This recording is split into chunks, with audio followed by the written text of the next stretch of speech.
So I was on Twitter about like 2 or 3 weeks ago, and I was seeing everybody talk about this one gorilla versus 100 men debate. And again, I know I'm like 3 weeks behind, and I'm gonna read off a screen some because I've been working on other stuff, and frankly, I just didn't want to memorize everything I wanted to say.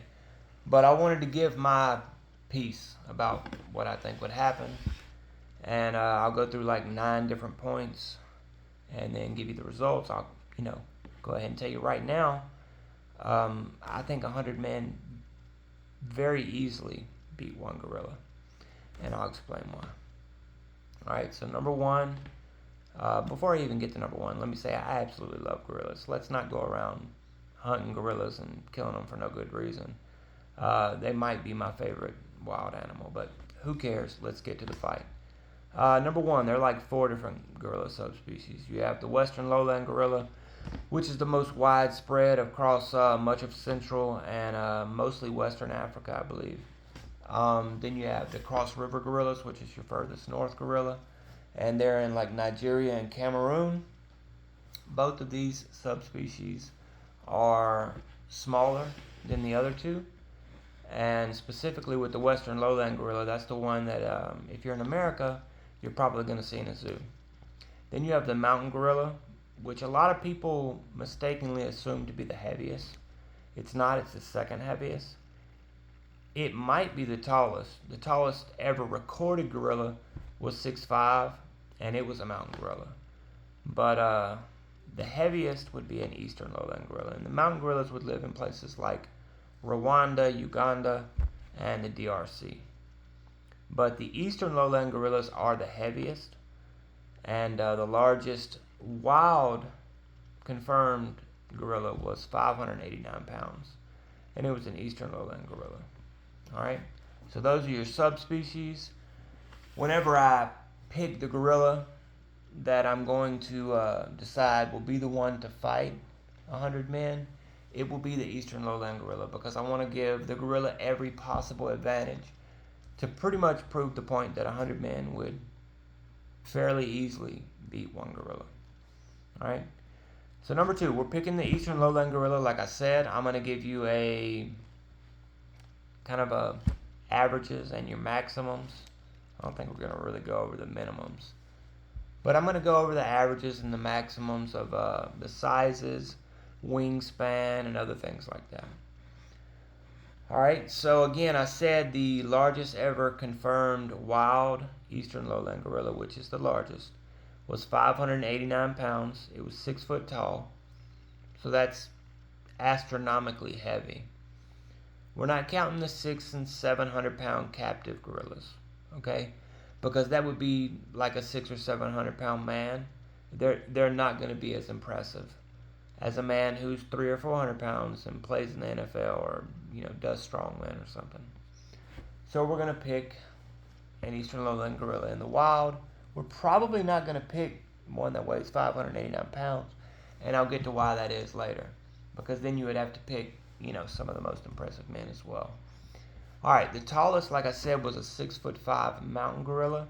It weighed slightly less. I can't remember. I don't have the number written down, but it was like slightly less than 490, I believe.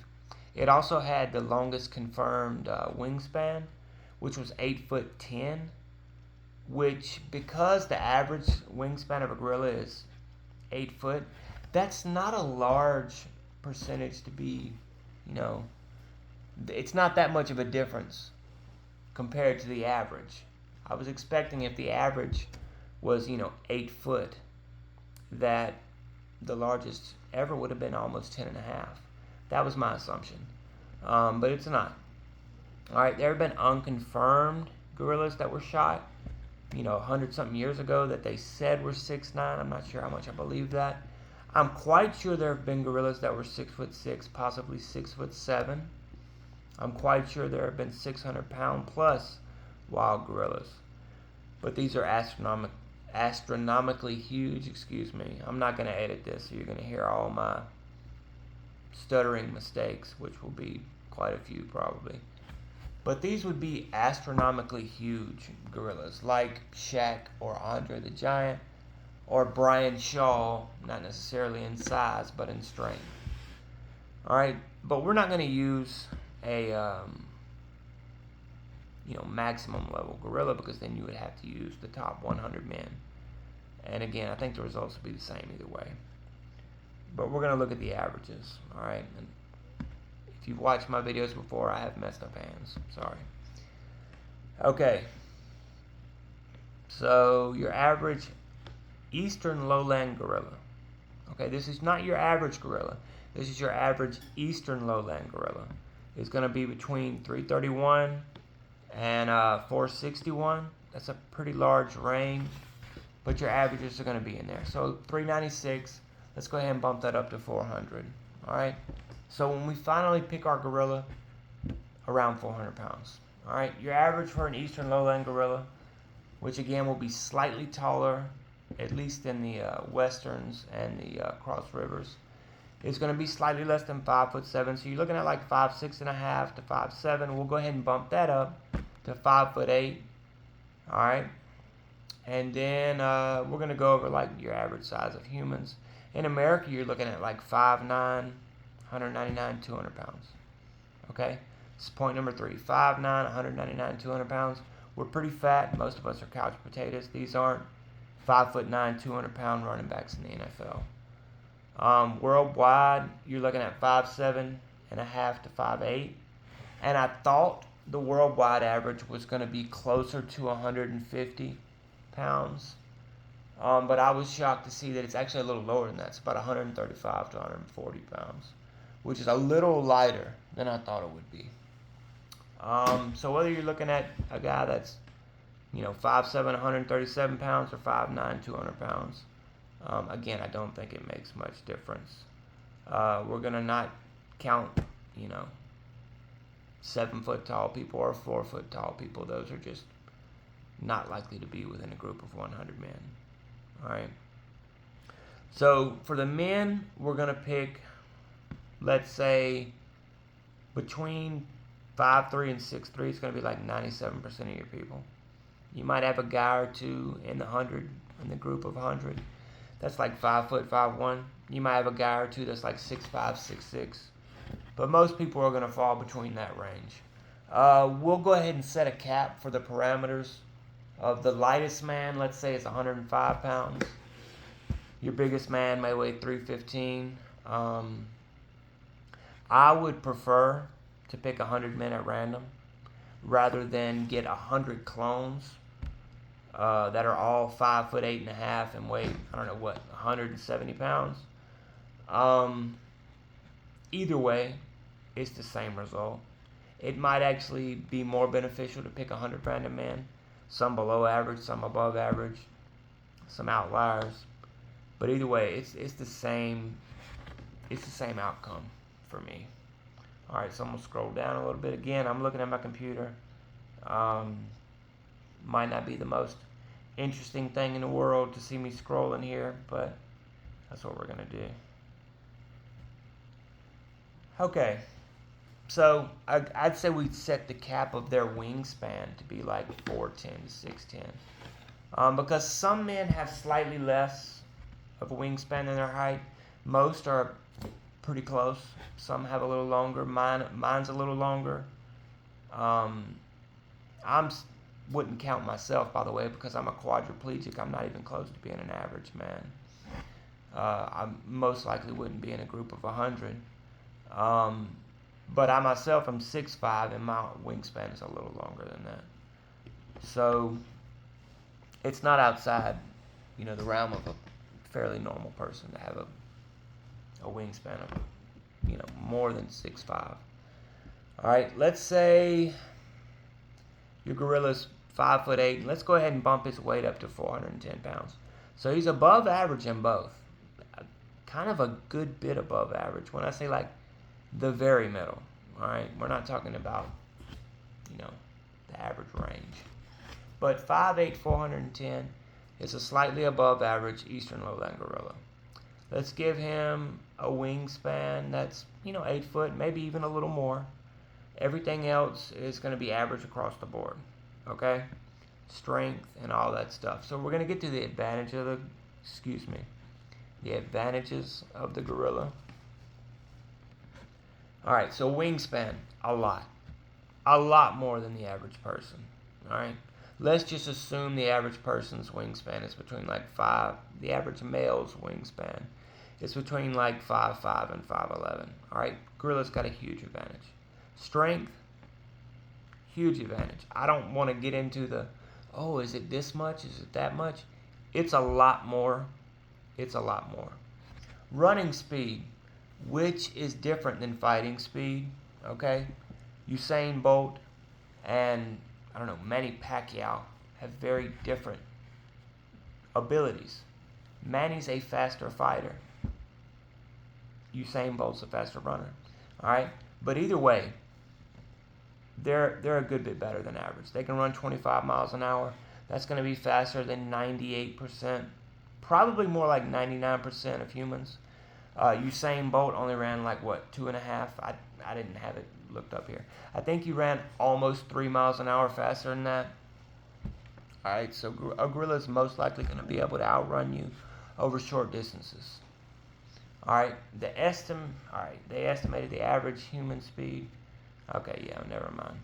All right, but when they estimate the average human speed, something I did actually forget to write down here, they're not necessarily estimating a man between the ages of 17 and 45. They're also taking into account much older people.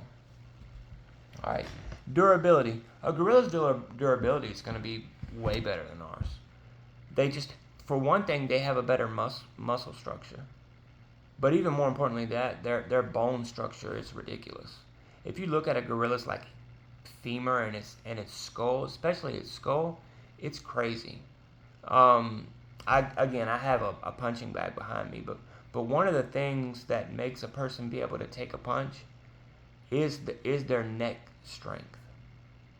All right. So when you look at Mike Tyson, his shoulders are just, he's jacked. That keeps the brain from sloshing around a bunch. But just muscles in general, the skull structure, the actual face. You can look at somebody's face if you get into fights a lot or you are interested in that sort of thing, and their jaw and their chin, the way their face is, you can kind of look at it and tell. But again, a gorilla is just much more durable than us. They also have hair and just more body to protect themselves. Bite force. A gorilla has a way better. Their bite force is crazy. It's better than a lion's. So I mean, why would we even try to compare our bite to them? They have thicker skin, and their hand strength and pulling strength is ridiculous. It's crazy. All right, so those are gorilla's advantages. All right, I think I mentioned that a gorilla has more hair, which can be an advantage as well. In certain situations, but a disadvantage in others. All right, what are our advantages as a human? We have a very small height advantage. Okay? A very small height advantage. We are bipedal. We can use that to enhance our height and our leverage to see. It also helps our endurance in terms of locomotion. Not necessarily in terms of like grappling, but it helps us move about more efficiently. And if you look at animals that are bipedal, they're almost always very good distance runners. Think about the three of the larger bipedal animals. Us, one of the theories about us is that we are persistence hunters. I don't know if that's been proven yet or not, but it seems at least likely. You have ostriches and kangaroos, both of which are tremendous distance runners. All right, so we do have the bipedal advantage. We have the endurance advantage, all right, and it's a pretty good bit. Gorillas are so fast twitch. And of all the great apes, we have the best endurance. We fail in almost every other physical aspect, but we have the endurance, especially the endurance to move and run. All right, so it's not necessarily just about the muscle fibers, but also the skeletal structure. All right, intelligence, a ton. All right, we're way more intelligent than a gorilla. I know people will try to say, well, a gorilla is closer to us than it is, I don't know, an insect in intelligence. Of course. All right. All right. Doesn't matter. Doesn't matter. Okay. I don't know, an elephant may be closer to a horse in size than a horse is to a mouse, but it really doesn't matter because an elephant's just way bigger than a horse. All right. So we're way smarter. All right. The numbers. Let's not discount 100 men. That's the biggest factor here, apart from the intelligence. Well, really, 100 men, regardless of intelligence, is the biggest factor here.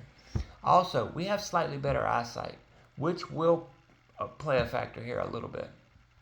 All right, we need less food, for one, just because we're smaller, and for two, I think some of that has to do with our diet. All right, and lastly, mechanics. I don't know if I'm going to count that. Yeah, I'm not going to count that. But yeah, we need less food. All right. All right. We're going to set the parameters and the location and the environment, and then we're going to go over the tactics that are going to be used, and then I'll explain once for all why we destroyed the gorilla. All right. Parameters, location, environment. All right. Let's say 80 degrees in the DRC jungle somewhere slightly north of the Congo River. All right?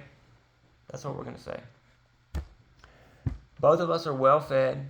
It's going to be right after the rainy season, maybe a week or so after. So the gorilla's going to be well fed, but it's not going to be so wet that both, it and us are going to be slipping around. It can still climb, all that stuff.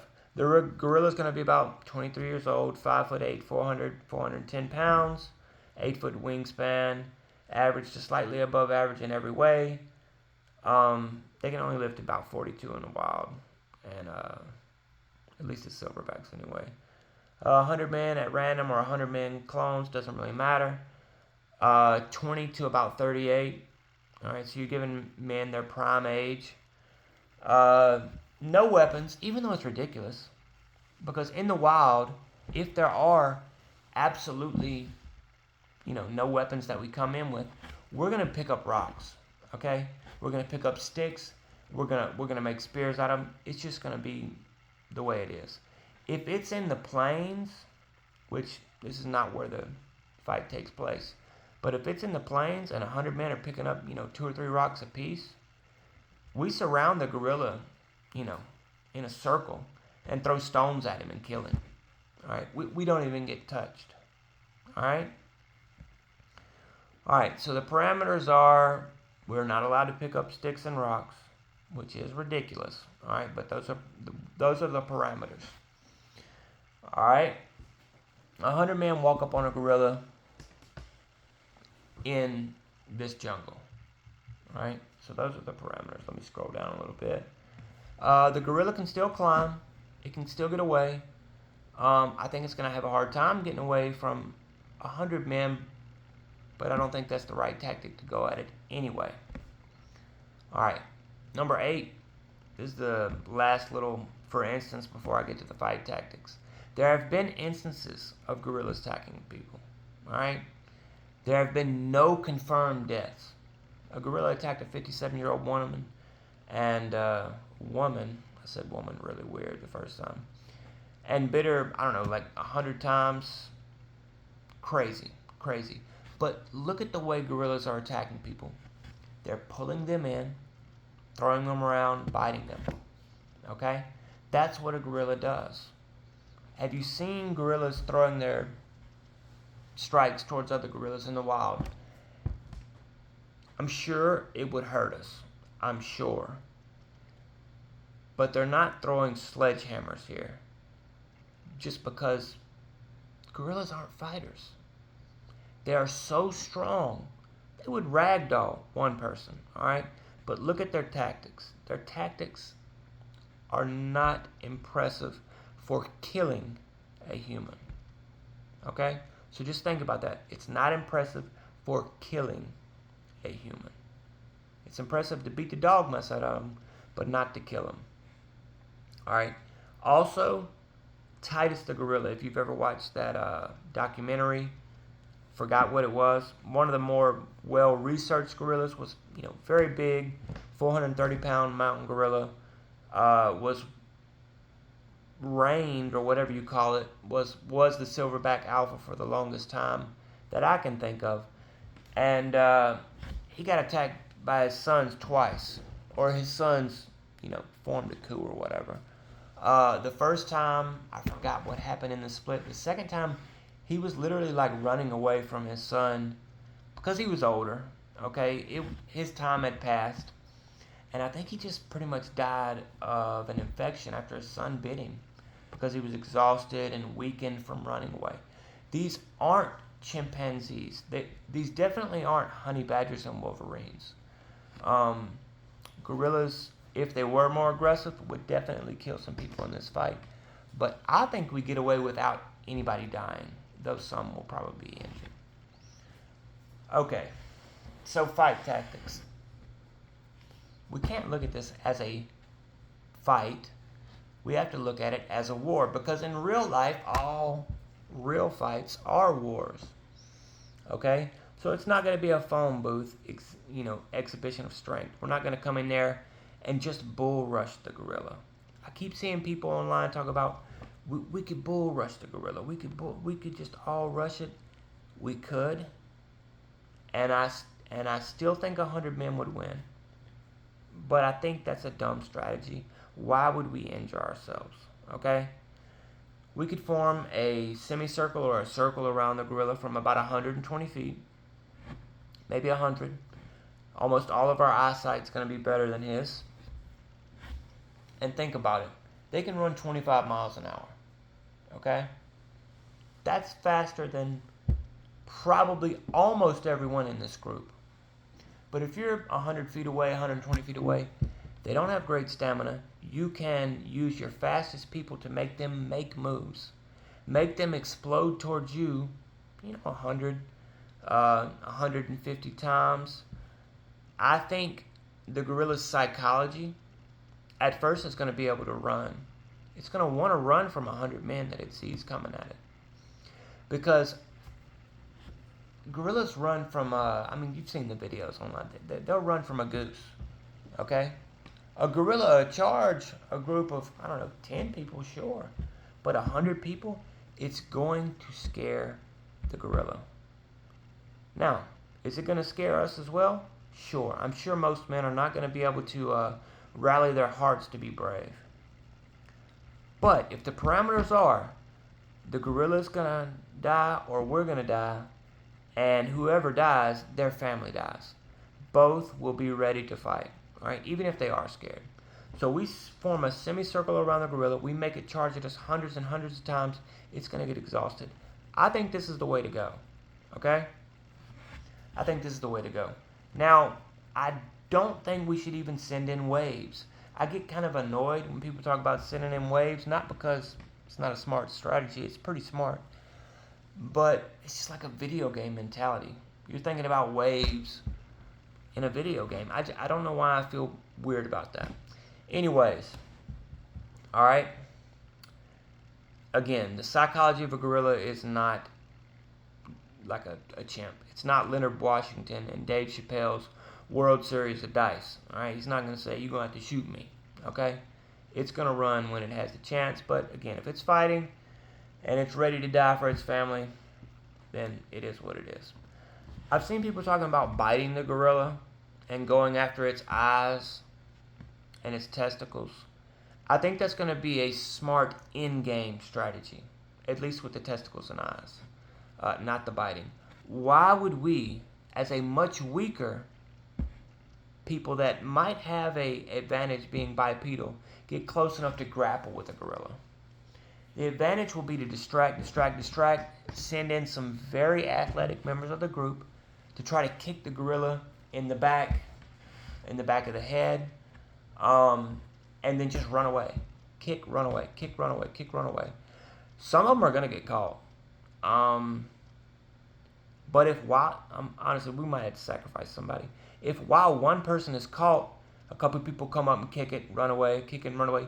You may get the gorilla to worry about you. You're not going to really hurt it, not structurally. You may get the gorilla to worry about you enough to let go of that person. That person has like a 99% chance of not dying. They'll probably get bit, slung around, and hopefully be able to run away. I think we can hit the gorilla enough and exhaust it enough that one, it's going to be very tired. Its cardiovascular system is going to be taxed. Okay? We could do the Rocky Marciano approach. Just hit it anywhere we can once it gets tired. Let the blood fill up the arms. I don't think certain martial arts tactics are going to work well. Grappling's not going to work. You're not going to be strong enough. All right, boxing's not going to really work well for a couple reasons. You will have your feet on the ground to be able to run when you box. That's a positive. Punches are not going to hurt it very well. I think kicks of certain types will work. Your leg kicks and your side kicks may be beneficial here. All right, but we just kick. Maybe punch every now and then when we can get it at an angle where we can run away. And just hope that it fills up with blood enough, bruises enough. We get to the back of the head enough that it's going around. Our kicks are probably like a person's light jab in a fight where they're just kind of filling each other out. But it's enough if you get hit with 1,000 of those jabs to really cause some damage. I think eventually it comes down to wearing it down. And then kicking it in the head until it has a concussion, and then continuing to kick it in the head until you have bleeds in the brain and it dies. All right? That's my opinion of how we would do it. All right? Smartest thing to do, get within, however many feet, and everybody throw rocks at it. But we already set those parameters, and that's kind of how I think it's going to go. The gorilla either dies of hemorrhaging or just exhaustion. All right? So, my results, we win. All right? I think we win in about 6 hours or less because I'm looking at a very long-term approach to this. If the gorilla climbs in the trees, gorilla's diet, I believe, is like 25% fruit. It can also eat bark and insects and shoots like that. I don't think it's going to be able to get all the food that it needs up in the trees while it waits for us to go away. I think we can outlast the gorilla in the jungle finding food. If it's 100 of us and we work together and we keep it pinned up in the tree, it will eventually come down to fight us because it's going to have to come down. They can go from tree to tree up there, but you're talking about a 400-something pound gorilla. It's not going to be able to do that at every tree because it's not going to be able to. Dadgummit, somebody just called me. Let me hang up on them. Well, okay. One of the problems, I haven't messed up hands. Sorry. All right, so gorilla's going to die. We're going to win within 6 hours or so. It'll starve to death in the very long-term ones because it's not going to be able to find all its food up there. All right, so how many do you think it would take to win 51% of the time? That's a question for you. I also have the question of, do you think the gorilla would beat 100 men? I think you're wrong. I think you haven't thought about it a lot. But if you do, just tell me why. How many men do you think it would take to win 51% of the time with this set scenario? I'm going to say 25. I know that's a low number, but I think our strategy and our ability to think and the numbers, 25 is a lot. I think 25 could do it. If you allow them rocks and spears, less. But again, not taking away anything from a gorilla. They're absolutely wonderful and superhuman. What's your conclusion? How many would it take? All right. Thanks, guys.